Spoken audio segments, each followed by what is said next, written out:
Hello, guys. I'm extremely glad to see you this week. And during this final week of April, we are going to have our two final lessons in the reported speech. Здравствуйте, ребята! Очень рада видеть вас на этой неделе. И на последней неделе апреля у нас с вами будет два урока, финальных урока по теме «Косвенная речь». And on the next lesson, the trial test and the final test are waiting for us. И на следующей неделе пробный тест и финальный тест уже нас ждут. So today we are going to have our seventh lesson. Let's start. So our first theoretical part will contain questions in the reported speech. И наша теоретическая часть урока будет включать в себя вопросы в косвенной речи. Вопросы в косвенной речи преобразуются в придаточные предложения с прямым порядком слов. Знак вопроса в конце предложения не ставится. Если перефразировать это правило немного проще, то если в прямой речи это вопрос, то в косвенной речи это обычное предложение, в конце которого стоит точка и доказывает нам, что это просто предложение. Но каким образом мы показываем, что это вопрос? Для начала словом «спросил», «поинтересовался», «захотел узнать». Таким образом, вводными словами служат слова ask, inquire, wonder, want to know. Все они являются синонимами и переводятся приблизительно одинаково. Обратите внимание, что при переводе в косвенную речь специальных вопросов вопросительное слово становится союзным словом, с помощью которого вводится придаточное предложение. Звучит гораздо страшнее, чем если посмотреть на практике. For example, where are you going? He asked. Куда вы идете? Он спросил. He wanted to know where we were going. Он хотел узнать, куда мы шли. Смотрим на вводный глагол ask. Он находится в прошедшем времени, поэтому при переводе из прямой речи в косвенную нам необходимо сделать шаг назад. То есть present simple, который мы видим в первой части, станет past simple, который мы видим во второй части. Кроме этого, обращаем внимание на то, что после того, когда мы говорим «он поинтересовался», да, «он хотел узнать», наша косвенная речь будет начинаться тоже с вопросительного слова where. Но для того, чтобы получить вопрос, после where должен быть глагол to be, да, и у нас получается вопрос в конце, видите, вопросительный знак. Но мы только что сказали, что у нас обычное простое предложение, поэтому глагол to be будет на своем законном втором месте, на месте глагола. Where – подлежащее, сказуемое и второстепенные члены предложения. Смотрим еще один пример. Why do you want to quit the job? She asked. Она спросила, почему ты хочешь уйти с работы, бросить эту работу? She asked why I wanted to quit the job. Она спросила, почему я хотел уйти с работы. Обращаем внимание снова на вводный глагол asked, поэтому present simple со вспомогательным глаголом do станет past simple. Смотрим. После вводного глагола she asked, она спросила, идет вопросительное слово why, затем подлежащее, в вопросе было ты, в переводе в косвенную речь будет я, затем сказуемое хотеть в прошедшем времени, это правильный глагол, к нему добавили окончание ed, wanted, а затем уже идут наши второстепенные члены предложения to quit the job. Таким образом, специальный вопрос в косвенной речи состоит из специального вопросительного слова, которое становится союзным словом, да, оно соединяет две части предложения. Затем подлежащее, сказуемое и второстепенные члены предложения. Да, не забываем сказуемое переводить на одно время назад. Present simple, past simple, present perfect, past perfect и так далее, согласно тем правилам, которые мы рассматривали ранее. Что же касается общих вопросов? Общие вопросы вводятся в предложение с помощью слов if и whether. Оба они будут означать ли, такую частичку ли. Давайте посмотрим, как это происходит подробнее. Do you play chess? He asked. Ты играешь в шахматы? Он спросил. He wondered if I played chess. Он поинтересовался, играл ли я в шахматы. Либо he wondered whether I played chess. Он поинтересовался, играл ли я в шахматы. Смотрим на порядок слов. He wondered – это преобразованный he asked, да, он поинтересовался. Затем наш вопрос из прямой речи превращается в обычное предложение в косвенной речи. Но самое главное – начать это предложение либо с if, либо с whether. Вот на ваш выбор, что вам больше нравится. С того и начинайте. После этих слов идет подлежащее, в нашем случае I, сказуемое и второстепенные члены предложения. По вспомогательному глаголу do в прямой речи было понятно, что это present simple. В косвенной речи это стало past simple, да, по окончанию ed мы тоже это видим. Еще один пример. Is it raining? Tom asked. Идет дождь? Спросил Том. Tom asked if it was raining. Том спросил, шел ли дождь. То же самое. Том спросил, поинтересовался. Затем либо if, либо whether. Затем из нашего предложения берем подлежащее it, сказуемое is, стало was. Со второстепенным членом предложения rainy ничего не случилось, он так и остался собой. Таким образом, Tom asked whether it was raining. Том спросил, шел ли дождь. Вот и все. Что касается альтернативных вопросов. Альтернативные вопросы – это те вопросы, на которые нельзя ответить «да» или «нет». Это когда нам предлагается альтернатива, выбор. Это или вот это. Давайте посмотрим, например. Do you want tea or coffee? Ты хочешь чай или кофе, she asked, спросила она. Что же нам следует сделать? В альтернативных вопросах используется только слово whether. If нельзя, к сожалению, использовать. Это нужно запомнить. Поэтому, чтобы выработать такой универсальный навык, примите для себя слово whether, запомните, как оно пишется, и можете применять как в общих, так и в альтернативных вопросах, и это не будет ошибкой. She asked me whether I wanted tea or coffee. Она спросила меня, хочу ли я чай или кофе. Да, смотрим, она спросила меня, затем наше вводное слово whether, потом подлежащее, сказуемое, второстепенные члены предложения безо всяких изменений. Запомнили. Таким образом, мы с вами рассмотрели 3 типа вопросов в прямой речи и как они преобразуются в косвенную. Специальные вопросы, сохраняется вопросительное слово, затем идет подлежащее, сказуемое.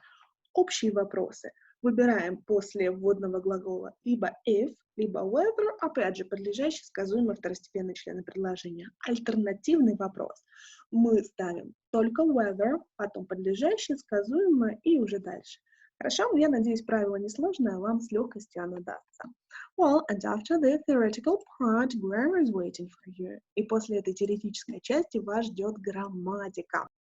Questions in reported speech. You will have to turn the following questions into reported questions.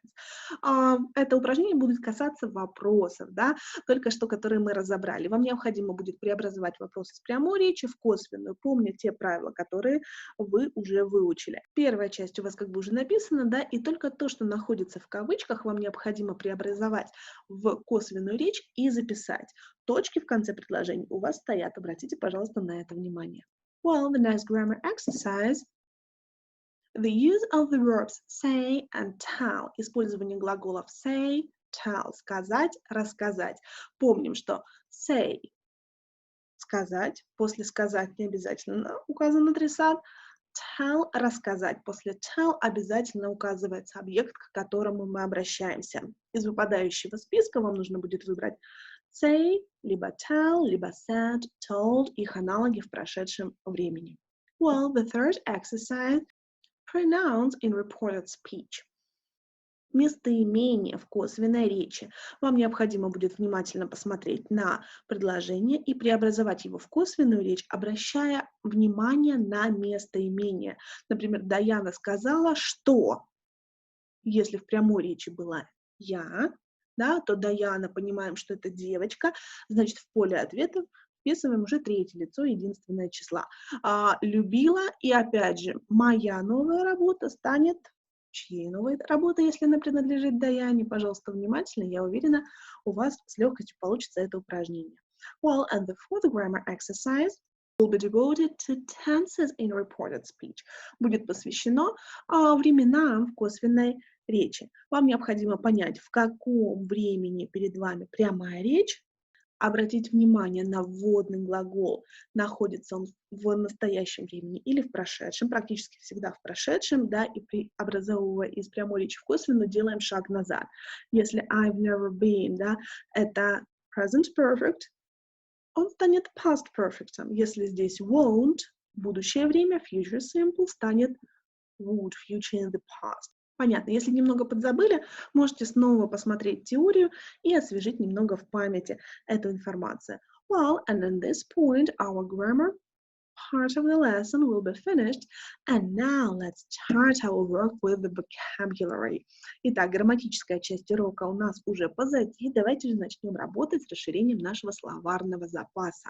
And today we are going to talk about future profession. И сегодня мы с вами поговорим о будущей профессии. To speak about your future profession, you need some words. Для того, чтобы о них говорить, вам необходимо несколько слов.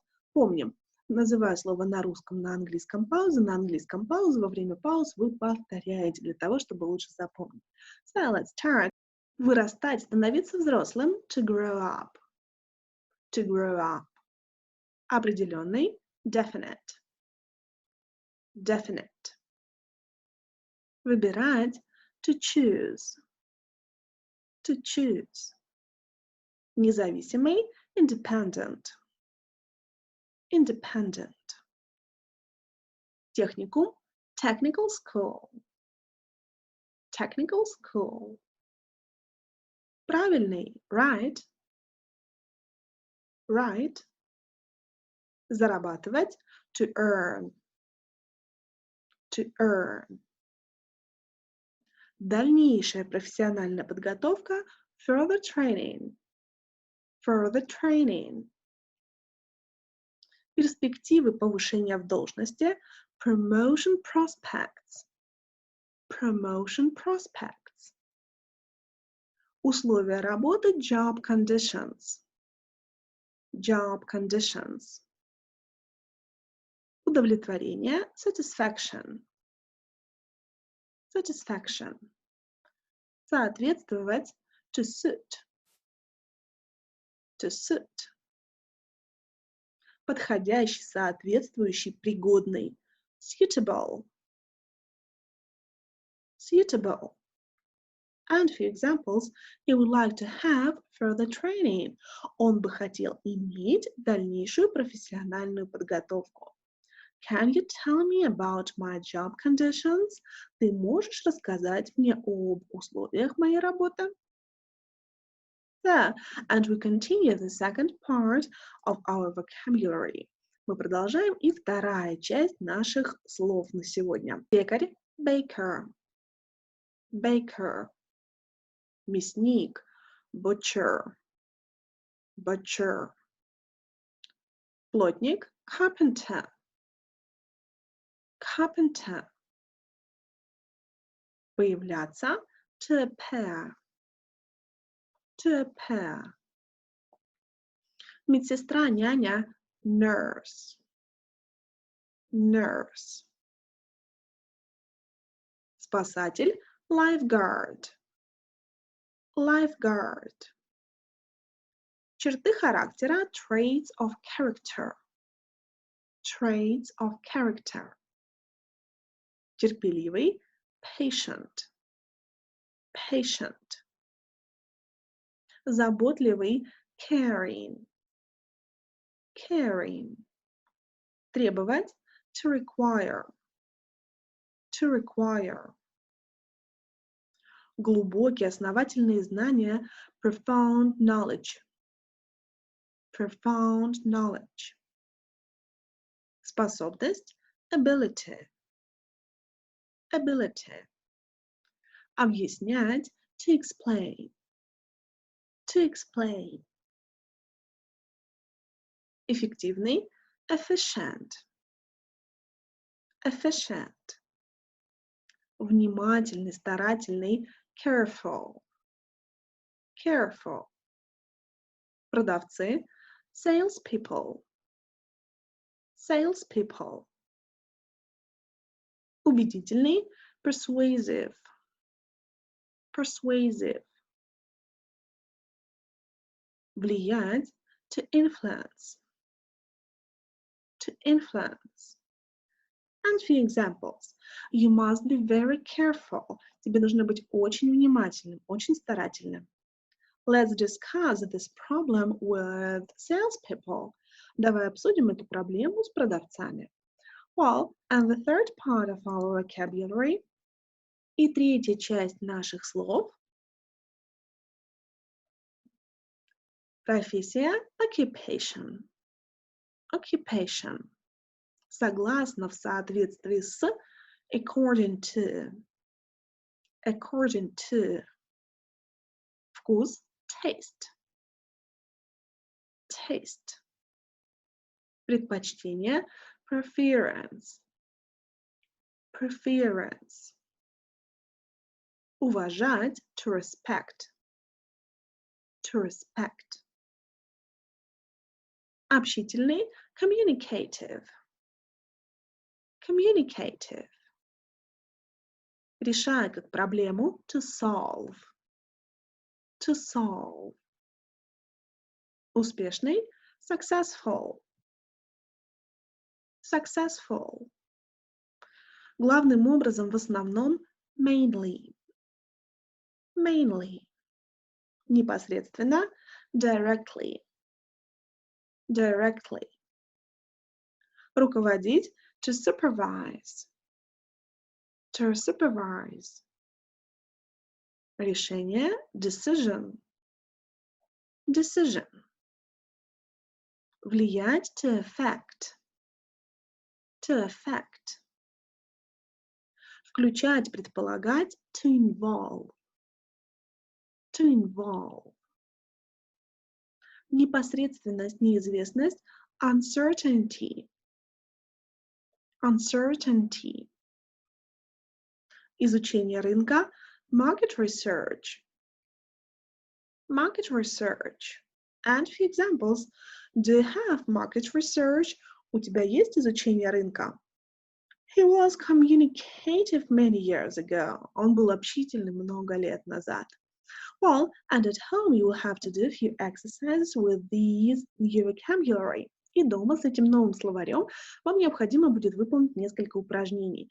Choose the correct spelling. Выбрать правильное написание. В первом упражнении. Write the correct translation to these words. Написать правильный перевод во втором упражнении. And the third exercise will be listening universities. И третье упражнение будет ваше слушание об университетах.